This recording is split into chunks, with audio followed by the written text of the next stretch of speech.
Alah, alah baru nak record ni Lan lah ni, Lan lupa nak bagi tahu. Okey, okey. Okey. Aduh, okey. So dia bukan dam, bukan main dam ya. Okey, bukan main dam ya. Dia dam, D-A-M. Bukan god damn. Bukan yang itu, bukan tu. Okey, jangan guna ya, jangan guna. Okey, baik. So kalau kita lihat di sini ada banyak empangan ya, seperti nombor 1 ini iaitu empangan Pergau. Okey, nombor 2 ni adalah empangan Temenggur. Iaitu empangan Temenggur ni di Perak. Kemudian nombor 3 ni empangan Bersiar. Kemudian nombor 4 ni empangan Kenering, dan juga yang kelima ni empangan Cenderuh. Ini semua banyak di negeri Perak. Negeri Perak. Begitu juga yang keenam iaitu Sungai Piah. Piah bawah, Sungai Piah atas, nombor 6, nombor 7 Sungai Piah bawah atas. Kemudian kalau kita lihat nombor 8 ini Kenyer, empangan Kenyer. So empangan Kenyer di Terengganu. Manakala empangan-empangan yang lain ni kebanyakannya terdapat di negeri Perak. Ini dalam negeri Perak. Empangan-empangan ni dan di Selangor pun ada juga. So yang ini ditunjukkan empangan-empangan yang utama lah. Okay. So stesen jana kuasa hidroelektrik. Right. So kalau di Sarawak Sabah pula, okay, empangan Bakun. Empangan Bakun merupakan empangan hidroelektrik yang terbesar di Malaysia, iaitu mampu menjana 2,400 megavolt MV tenaga elektrik. 60% daripada penjanaan tenaga elektrik di Sarawak adalah bersumberkan hidroelektrik. So kalau soalan tanya macam ni, soalan kat tepi ni, mengapakah empangan hidroelektrik sesuai dibina di kawasan tanah tinggi? Kenapa sesuai di kawasan tanah tinggi? Kerana okey, pertama sekali kerana apa? Kerana aliran airnya yang apa? Aliran air sungainya yang apa? Okey. Aliran air sungai yang apa? Anyone here? Kenapa empangan dibina di kawasan tanah tinggi? Sebab aliran air sungai di kawasan tanah tinggi tu, ya betul, pandai, iaitu aliran air sungainya deras, laju. So bila laju boleh memusingkan turbin ataupun turbine dan menghasilkan tenaga elektrik. Itu jawapan dia. Aliran air sungai yang deras.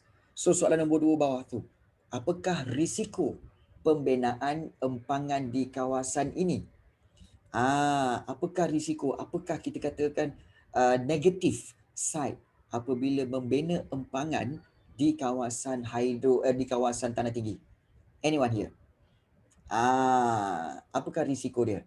Iaitu, kalau kita tengok akan apa? Akan menenggelamkan. Menenggelamkan apa? Siapa tahu? Menenggelamkan. Menenggelamkan kawasan apa?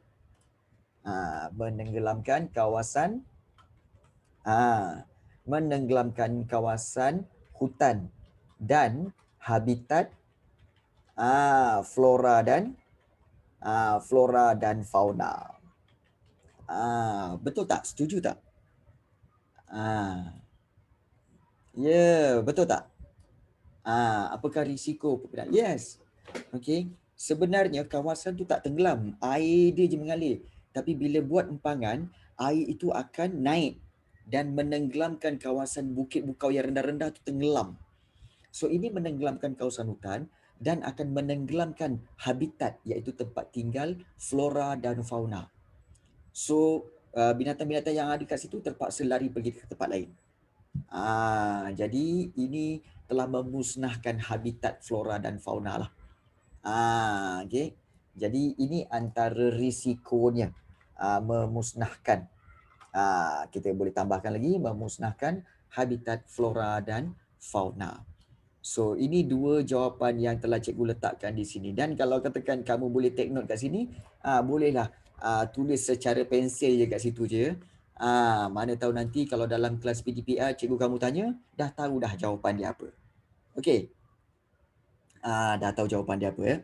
So menenggelamkan kawasan hutan dan memusnahkan habitat flora dan fauna.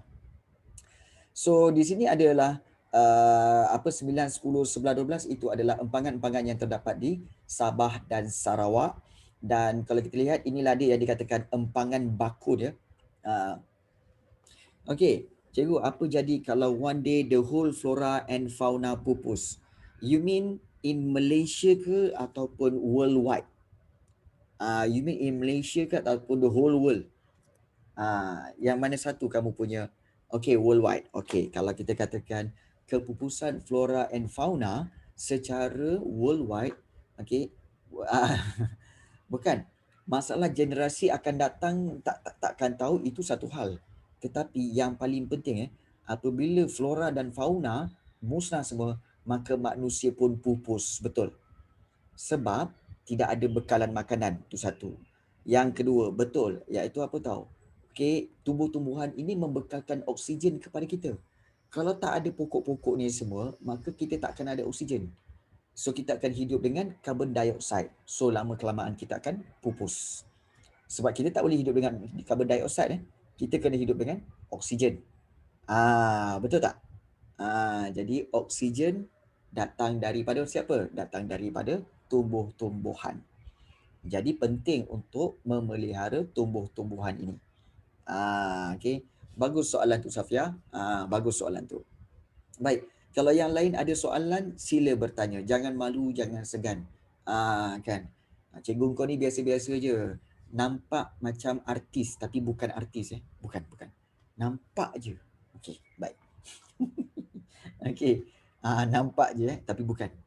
Tak famous pun tak famous. FB follower pun baru 1,000 lebih je. Baru 1,000 lebih. Okey. Okey. Kita lihat sumber semula jadi yang boleh diperbaharui, iaitu seterusnya tadi air. So yang kita nak tengok sekarang ni iaitu yang kedua, iaitu hutan. Hutan. Sebelum tu cikgu nak tengoklah, boleh tak korang onkan mic dan say hi? Macam sunyi sangatlah kelas ni. Macam semua tidur je. Hai Fariba. Korang ngantuk ke? Hai cikgu. Hai Adam. Korang ngantuk ke? Cikgu. Oh, ngantuk. Penat. Penat. Faham. Tak apa.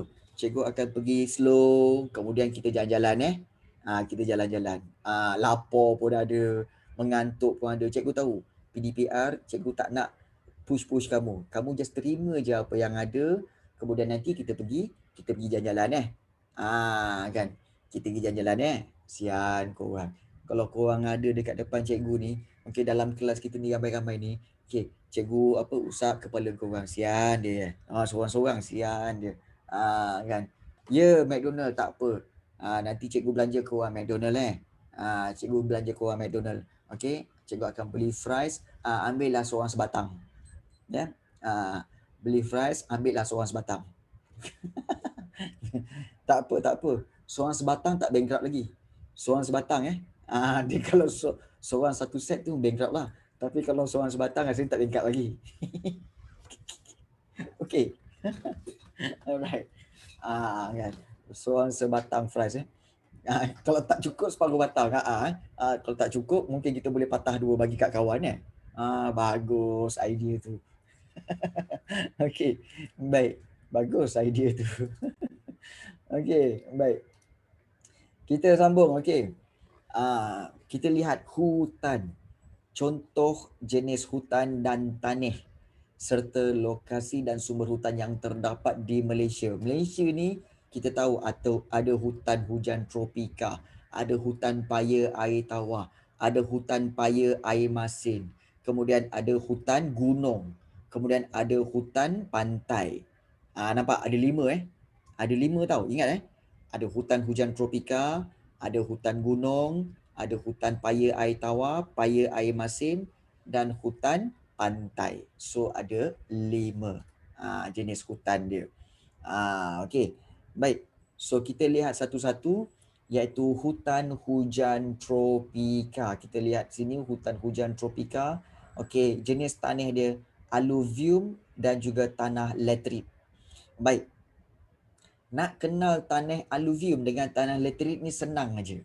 Okey, tanah alluvium ni adalah tanah liat yang selalu ada dekat sawah padi. Okey, siapa yang pernah pergi sawah padi ataupun pernah pergi dekat kawasan yang berlumpur, kalau berlumpur tu tanah yang warna dark brown tu kan. Yang dark brown tu itu memang tanah alluvium. Tetapi paling senang nak kenal tanah laterit. Iaitu tanah laterit ni adalah, perasan tak kalau kamu jalan-jalan dengan mak ayah kamu naik kereta, kemudian masuk kawasan highway kan, kemudian nampak macam ada tanah runtuh ke kan, ada tanah runtuh, ada slide landslide sikit kan. Kamu nampak tak tanah dia warna merah? Okey, kemerah-merahan, tanah bukit yang merah-merah tu kan. Okey, tanah bukit yang merah-merah itu, itulah tanah laterit. Pernah jumpa tak? Pernah jumpa tak? Tanah warna merah kat tepi-tepi jalan. Bukan elektrik pandai, tanah laterit. Laterit. Lam alif ta royata. Lam alif ta royata. Betul Safia. Itulah tanah laterit. Tanah laterit iaitu tanah yang berwarna merah tu. Tak. Dia kalau hancur dia tetap juga warna merah tu. Dia tetap warna merah. Kalau tanah pasir lain. Tanah pasir yang kat tepi pantai. Kat tepi pantai tu tanah pasir. Tapi ni kat tepi bukit-bukit je. Kalau bukit-bukit kamu tengok bila diorang buat projek, diorang kaut tanah kan, akan nampak tanah dia warna merah. Itulah dia tanah laterit. Itu tanah laterit. Senang nak kenal dia. Okey, memang banyak di Malaysia. So tanah laterit ini banyak terdapat di bahagian tengah semenanjung Malaysia. Hutan-hutan ni banyak terdapat di bahagian tengah semenanjung Malaysia serta bahagian pedalaman Sabah dan Sarawak. Maknanya bahagian remote area Sabah dan Sarawak. Dan kat sini apa kelebihan dia? Hutan ada banyak kayu, iaitu kayu-kayu cengal, meranti, merbau, mersawar, jelutung, keruing, nyatuh. Kalau sampai nyatuh ni, ini semua adalah kayu-kayu balak. Ini semua kayu balak kayu balak ni. Ini kayu balak ni kalau dekat pasaran dunia mahal gila kot. Mahal gila. Sebab kayu-kayu inilah untuk dibuat perabot. Perabot hantar sampai ke Hong Kong, sampai ke China, beribu-ribu harga dia kan. Dibuat daripada kayu-kayu ini. So, selain daripada kayu-kayu balak ini, juga ada buluh, ada rotan, ada orkid, paku pakis dan tumbuhan-tumbuhan herba. Serta ada binatang seperti harimau, gajah, tapir, landak, kancil, monyet, arnab, buaya. Tak ada. Arnab, buaya tak ada. Arnab, buaya tak ada dalam hutan So binatang-binatang ini je ada. Lain macam. Yes. So itu di kawasan hutan hujan tropika. Dan inilah contoh pokok buluh. Pokok buluh. Dan pokok buluh ini memang banyak kegunaan dia. Nak melencong ya. Dia tak nak masuk hutan. Dia nak masuk kelas cikgu. Nak buat macam mana? Terima je lah ya. Terima je lah. Baik. Yes. Itu hutan hujan tropika. Yang kedua kita nak lihat di sini iaitu hutan paya air tawar. Hutan paya air tawar ni kalau kita lihat adalah tanah dia jenis tanah gambut dan tanah alluvium. Baik. Cikgu tak tahulah sama ada kamu memang dah biasa pergi ke kampung-kampung, ataupun kamu biasa tak pergi ke parit-parit kampung-kampung kamu. Kalau kamu balik kampung, kamu tengok kat parit-parit depan rumah atuk kamu, belakang rumah nenek kamu kan. Dia punya parit-parit tu, pernah tak kamu jumpa kawasan tanah yang mana dia punya parit tu air dia gelap. Dan air dia gelap tu bukan pasal sampah, tak. Air dia bersih. Tapi warna dia kemerah-merahan gelap. Memang betul-betul dark red. Okay. So itu banyak terdapat di Johor, kemudian banyak terdapat di Selangor pun ada. Okay. So kalau kamu jumpa parit-parit yang mana air dia tu gelap, memang dark brown, parit dekat dengan sawah tu pun boleh. Okay, itu adalah, kawasan itu adalah tanah-tanah gambut. Tanah-tanah gambut. Gambut ni memang dia jenis yang tanah dia lembut dan dia akan mengeluarkan warna yang agak merah gelap, very dark red lah. Jadi itu tanah gambut. Masalahnya tanah gambut ni subur. Dia subur tapi dia menakung air. Tanah aluvium pun sama. Tanah aluvium ni tanah sawah. Kalau sebab itu, kalau kita lihat, kenapa sawah boleh menakung air? Bukan tanah aluvium sayang.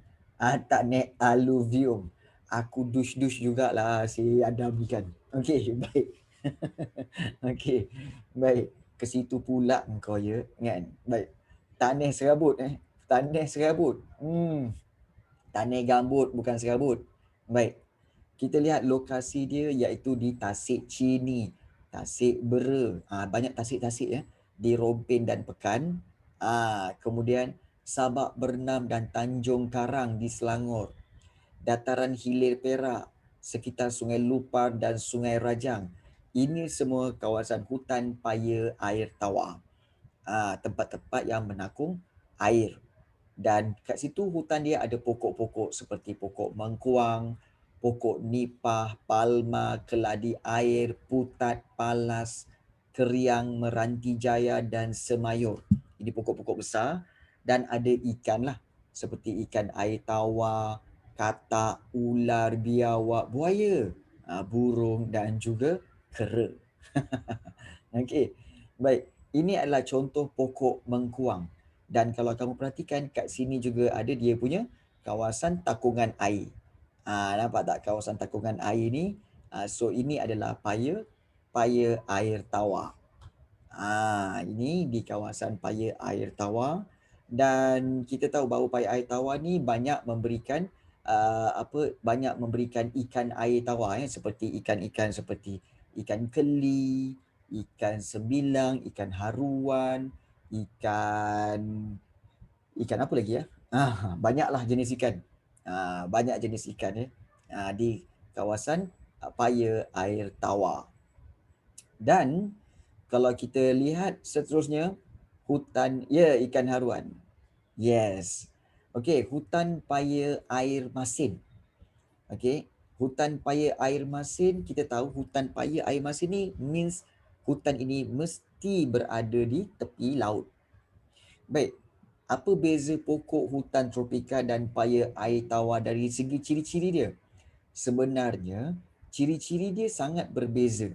Iaitu, kalau pokok-pokok yang di hutan paya air tawar, pokok-pokok dia memiliki akar-akar yang boleh bernafas walaupun dia tenggelam dalam air. Kamu tengok pokok mengkuang ni Pokok mengkuang ni dia hidup dalam air. Dalam air. Jadi dia punya akar tu masih boleh hidup dan dan pokok ini membesar walaupun dia di dalam air. So bagaimana dia bernafas?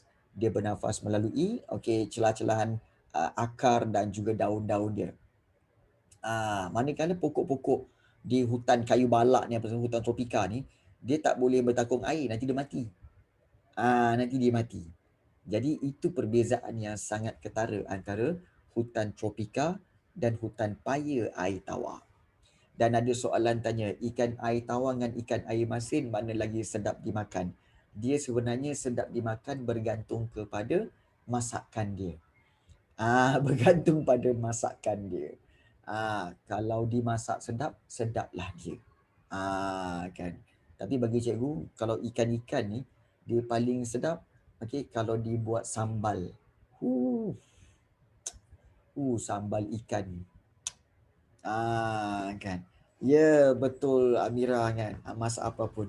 Ya, pari asam pedas. Nampak terbaik kan. Okey, sebenarnya Amira, kamu punya ayat tu salah. Sebenarnya masak apa-apa pun tak sedap kalau kamu tak masak. Kan? Kan. Masak apa-apa pun tak sedap kalau kamu tak masak. Kalau kamu yang masak, confirm sedap. Okey.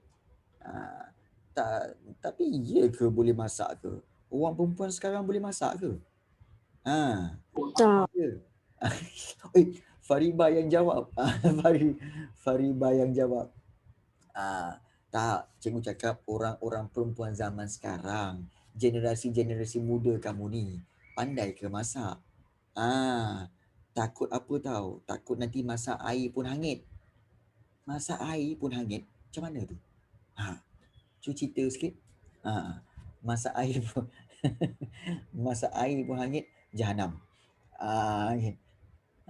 Masak nasi pun terbakar. Amboi melampau sungguh Fariba kan. Kau masak nasi pakai kayu api ke? Nak masak nasi terbakar. Kan? Okey.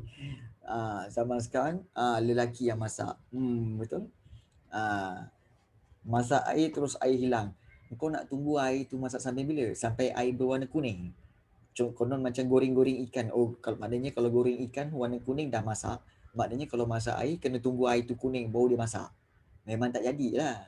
Kan? Dengan telur pun saya expert. Ya betul. Bakar hitam dekat bawah. Alamak, ada anak kena bakar kan? Alamak. Sedia anak kena bakar kejap lagi. Okey, baik. Kita lihat. Okey. Hutan paya air masin. Jemput makan tu.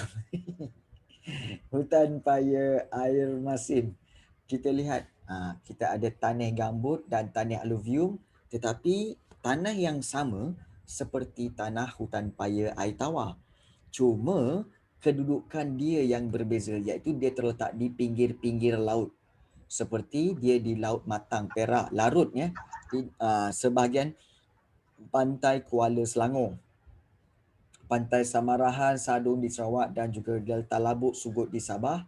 Dan di sinilah ada pokok bakau, iaitu bakau minyak, pokok api-api, kemudian juga perepat dan tumu. Di sini juga ada ikan, siput, ketam, udang, ular, burung, memerang, keluang dan juga ada kera. So di sini hutan paya air masin memang banyak. Dan kalau kita lihat, inilah dia contoh pokok bakau. Kalau kamu boleh tengok dekat buku teks kamu tu, kamu tengok pokok bakau tu, kita perhatikan pokok bakau tu nampak tak dia punya akar-akar ni. Ini dipanggil akar jangkang. Kalau kamu perhatikan akar-akar jangkang ini, dan dia akan disusuli dengan akar-akar yang dia melarat macam ni. Dia naik balik.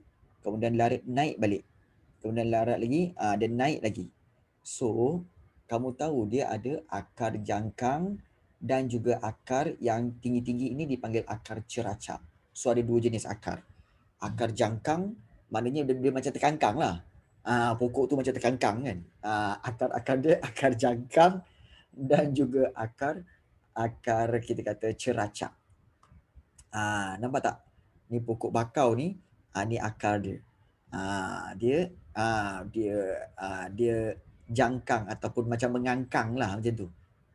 Nampak? Akar dia mengangkang. So ini dipanggil hutan bakau dan pokok bakau, hutan paya air masin. Okey. Boleh faham okey. Dan itu hutan paya air masin. Hutan seterusnya iaitu hutan pantai, iaitu di kawasan yang tanahnya berpasir. Hutan pantai. Contoh, kalau kamu jumpa pantai-pantai tu yang berpasir putih tu, di Port Dickson ke, di pantai Tanjung Ru Langkawi, di Pulau Sipadan, Pulau Talang-Talang, Pantai Penarit Terengganu. Okey, ini semua adalah hutan pantai. Dan tanah dia berpasir. Cikgu, pokok tembakau illegal ke kalau nak tanam? Tak. Pokok tembakau memang boleh ditanam. Boleh. Tak ada masalah. Tak ada masalah. Okey, tak ada masalah. Dan antara pokok-pokok yang terdapat pada hutan pantai ialah pokok ru, pokok tapak kuda, bengkuang laut, bebaru, pokok kelapa dan juga rumput pantai. Serta binatang confirm lah. Banyak burung, tupai, ular, ketam, siput dan juga serangga. Inilah dia salah satu pokok yang terdapat di hutan pantai, iaitu pokok kelapa. Dan yang terakhir kita nak lihat di sini, iaitu berkaitan dengan hutan gunung. Hutan gunung di sini, iaitu kita lihat hutan gunung, tanah dia adalah tanah laterit. Nampak tak?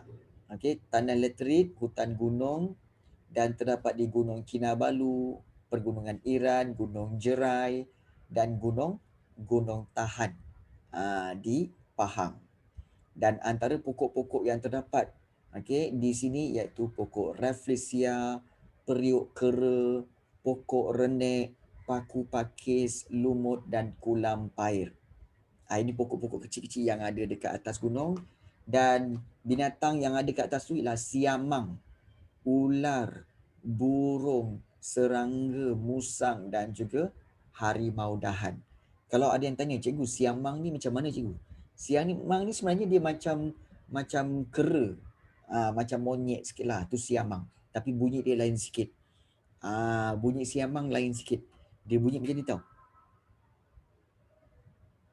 Korang dengar? Dengar tak? Okey. Tak dengar tak dengar. Tak apalah, nanti kita dengar Okey. So so itu antara pokok ataupun binatang-binatang yang terdapat di hutan gunung. Okey. Itu yang ingat siamang cakap siang tak. Bukan siamang cakap siang. Okey, yang korang ingat tak yang apa cerita Upin-Ipin tu kan? Keris siamang gagap tu kan? Keris siamang gagap tu. Okey. Okey, kita akan lihat siamang gagap pula, siamang tunggal. Okey, baik, mohon maaf. Sebenarnya siamang gagap ni nama seorang pahlawan